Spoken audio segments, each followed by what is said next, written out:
Earlier, I mentioned some of the great things about a cybersecurity career.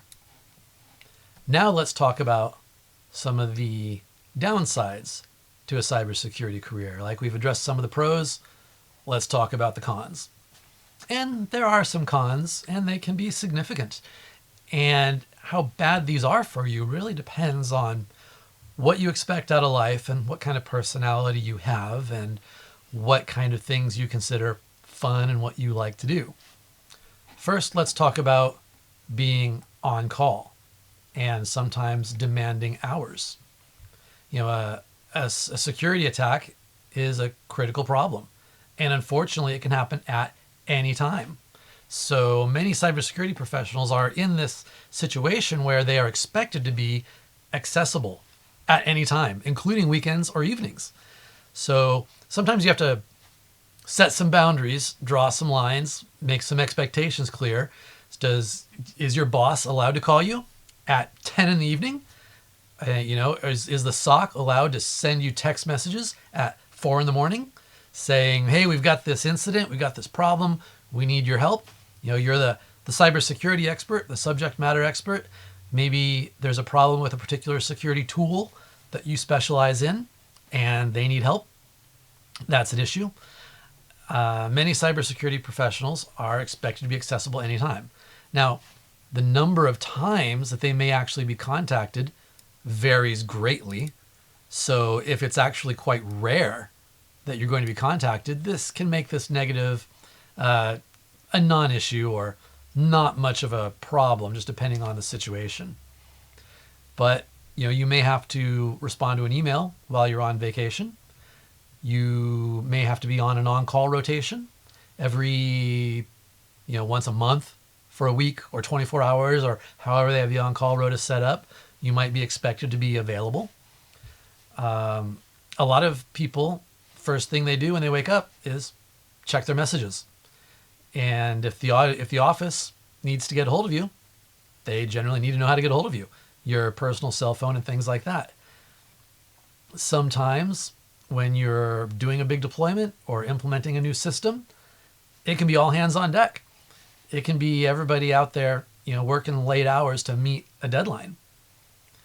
Some people work Friday morning to Sunday night without leaving the office. Now that kind of thing is quite rare. And actually, if you're a system administrator or a DevOps person, I believe, because that's where I came from, then you're on call and you're paged a lot more often. In my security career, it's really not been that bad for me personally. In the last year, I've probably been reached out to 5 or 6 times outside of regular hours for something. And quite often, they just wanted something happened. They needed security advice, some policy advice or whatever. I give it to them and then I'm out. I'm off the phone or off the chat or whatever. It only takes a few minutes. Not a big deal. Sometimes it's a little more involved. Actually, this past year has been pretty good for me as far as being on call. Sometimes when I was back in the operational, system administrator, DevOps type roles, man, I had some terrible situations that would, I've pulled a couple, 2 or 3 24-hour ordeals in my career. And that was more than I ever wanted. And I've been trying hard to get out of that, because if your pager's going off, nobody's got pagers anymore, but if your mobile phone is beeping all the time because you're getting text messages, especially when you're trying to be with the family or get some sleep, that can take a toll. That adds to your stress level. So I recommend avoiding on-call, minimizing your on-call time, minimizing the time you're on the on-call rota. And if you're interviewing for a security job, make sure you find out, are you going to be on call? And make sure that that is okay with you and that the proper expectations are set both ways for you and your employer. The next thing is that some tasks are repetitive or boring. Now, hopefully, if you know how to program, you might be able to automate some of these things away. But there are boring aspects to every job, and cybersecurity professionals have them also. These types of things are mostly related to documentation, or, man, just even attending meetings. Just today, I attended a meeting which was boring.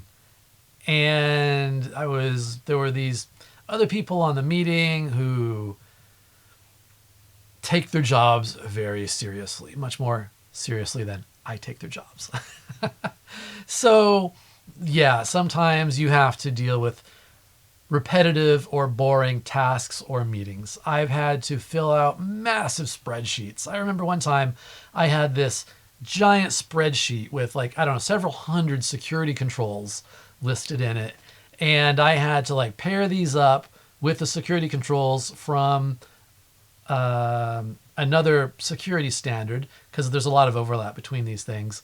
And I had to go through some documentation and copy some text out of the documents into this spreadsheet for every one of these hundreds of things. It's really something I wish I could have handed off to somebody else, but it fell upon me to do that. A lot of times you have to deal with tickets. A lot of times you have to, like, in a ticket system, which is, there's like Jira is a popular one. ServiceNow is another one. Having to go through and click all the buttons to make the right things happen and type in the notes can be a bit repetitive and boring. Documentation. Some people really have a problem with writing documentation. I don't mind it so much, actually, especially if the documentation is actually going to be appreciated and used. One of the downsides that I've experienced is that you'll do a bunch of work, you'll put together this big document, and then because it was required by somebody, by compliance, by some security standard or whatever, and then it never really gets used. Nobody really reads it. You wrote this big long thing just to check a box, and then that's kind of the end of it. Feels like a waste sometimes, but it was necessary for whatever reason. I don't mind writing documentation myself, particularly technical documentation of interesting systems, interesting to me, things that I've just set up, and especially if they are like run books or playbooks that I know somebody is going to use, and this is going to make somebody's life easier. But if it's nothing like that, if it's something I know is just going to get filed away, but it's going to be 10 or 20 pages of writing for whatever reason to get the document done, that's a bummer. That's tedious and boring. Another issue is job pressure, right? Similar to the demand for being on call, some cybersecurity jobs are high pressure because of the constant nature, the possibility of a hack or an attack. I mean, an attack can happen at any time. We get hacking attempts every day, and sometimes there can be a lot of pressure to constantly protect against them. You got to be prepared for everything, which sometimes feels like you could lose at any time. Getting hacked could be very high profile, but not in a good way. You don't want your company to end up in the papers or anything. And the hacking attempts against the company can be so relentless that, some CISOs require near daily briefings on the status of their systems. Now, generally, none of that should happen. If you're doing everything right and you've got the people, the budget, realistic expectations, the risk management has done properly, there's no reason why any of that I've mentioned should be a problem. No reason why everyone shouldn't be able to sleep at night and live a relatively stress-free life. But not all environments are that way. If you find yourself in that kind of situation, I always recommend looking for a new job. And in this industry, people change jobs a lot. It's not a problem. We'll talk more about that later. But yeah, if you're under that kind of stress, that kind of pressure, if you're really worried, if you have so little faith in your infrastructure and the security controls you've got in place that there's actually that kind of pressure, worry about an attack, a successful attack, yeah, you need to make some changes in your life, in your career, something. The next thing, which some people consider a con, I almost consider it a pro because I kind of like it, but it is a challenge. And that is that the learning treadmill never stops. And treadmill might be a negative, pessimistic way to look at it. You get to learn all the time, right? You get to learn these new technologies. There's always stuff changing, Always new attacks coming out, always new security tools, always something. You're always going to be learning. So you had better enjoy learning. You had better enjoy what you do. No other field seems to move at the pace of cybersecurity. I mean, even amongst the technology careers in general, yeah, technology is always advancing, some faster than other. Computer technology has been one of the fastest ever. But even among the computer field, cybersecurity, constantly changing, constant learning. So yeah, this is both a blessing and a curse. It can provide new and interesting things to learn, but it can also weed out those who don't keep up. What I refer to as a treadmill of learning in cybersecurity means that in this field, you constantly have to be learning just to stay in place, just to not fall behind. And that can certainly be a challenge. Fortunately, there's lots of information out there. There's lots of books. There's lots of blogs and mailing lists and YouTube channels and lots of industry press. There's a lot of resources that you can use to stay up to date. But yeah, you can plan on spending a good chunk of time every week staying up to date. Every morning I get up, I check the news, I check the headlines, any major CVEs come out, any major hacks, check in with the office. Did anything happen overnight? Usually not. That's good. But every now and then, something crazy happens. Some new ransomware, some big hack. Yeah, it's always something. But again, keeps things interesting. In a way, I kind of like that. And being that it is a constant learning industry, some people feel that they might eventually get burned out. You know, if you're talking about keeping up that kind of pace for decades throughout your career, that can be an issue. It can be harder to learn as you get older, and it can be a little bit more difficult to keep up with the younger guys sometimes who don't have families and kids and mortgages and lawns to mow and all that kind of stuff, right? So if you are in high school or college and you don't have those kind of commitments, go hard. Learn all that you can as fast as you can before you get into a family situation or anything like that, because those issues will significantly eat into your late night hacking hours and your learning time and your project time and your time to focus and concentrate. You know, as I record this, I have a 9-year-old son. He'll be 10 in 2 weeks. He could come busting through that door any minute now. Who knows? So, yeah, the constant learning and the time requirements can be exhausting.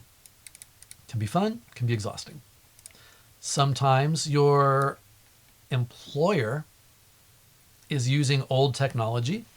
The employer's not keeping up. And you really need hands-on with new technology in order to really learn it. You can't just read a book. You can't just read the sales material on the website. And if your employer is maybe in a more conservative business, you know, finance, insurance, you know, a lot of the accounting, a lot of the stereotypically stodgy businesses, they'll hire security people and they'll have IT systems, but those systems might be old and they may not upgrade them. You may be there just to make sure they're patched, to monitor the IDS, to make sure the antivirus gets updated, all that kind of stuff. But you may not get many new and interesting challenges. And then your skills can become stale. And then you can fall behind. And then when you want to go look for a new job, they are using the newest stuff and they want somebody who knows about it, ideally already has experience with it. So that can be a challenge. Eventually, you might go into management. And if you go into management, then you may not be hands-on with the technology as much. You kind of become more of a generalist. And then it can be hard to get back into the field. So you really want to focus on something, specialize in something, get down into the nitty-gritty technical details to make yourself valuable, but you want to stay hands-on. and keep an eye on the latest technology. A home lab is great. You know, you may not be able to buy the $50,000 or $100,000, you know, next generation firewall hardware or whatever, but there's a lot of stuff that you can play with in your home lab, which goes very well towards keeping up with the technology. It has been that way my whole career, and it will probably continue to be that way. Maybe you can't set up a Cisco or Palo Alto firewall in your home lab in the garage or the den or the spare room or whatever, but you can set up a Linux box with a firewall, and you can learn all about, you know, packet inspection and network intrusion detection and ingress and egress filtering and stateful firewalls and all the basic stuff, at least, so that you can be able to hold up an intelligent conversation about firewalls in general. And that'll make it a lot easier for you to get into a shop which has the proprietary, higher end, specialized stuff. The other issue that people often run into is a lack of resources. You know, most managers know that cybersecurity is important, but it is very common in the cybersecurity field to have management that doesn't really understand what you do or the importance of your work. Now, I've been fortunate that throughout most of my security career, not all, but most of my security career, management was fully supportive. They understood the risk. They understood the need to mitigate the risk. They understood what I did. They understood the value that I brought to the company. But it's not always the case. And because of this, jobs in cybersecurity require constant communicating to management and advocating on your own behalf. This, again, is not the case everywhere. And some cybersecurity professionals can see this as a negative, that you have to regularly communicate your value to management, regularly communicate the risks to management so that they can properly support you, assuming that they really are interested in security and protecting their organization. Especially in, say, for example, larger organizations, which are not in the cybersecurity industry or which are not in the e-commerce or some industry where their reputation could be seriously affected. You know, if you're in, I don't know, what would be a good example? Maybe a law firm. I've seen law firms didn't take security seriously. They didn't listen to their security people. They got ransomware. They were just about put out of business. One actually was in the early days of ransomware. I don't know how the others fared, but that is a problem. If you don't have support for management, if they don't take security seriously, you're going to have a hard time. You're not going to have the funding you need. You're not going to have the manpower you need. You're not going to be able to be effective or appreciated. And that's not a position anybody really wants to be in.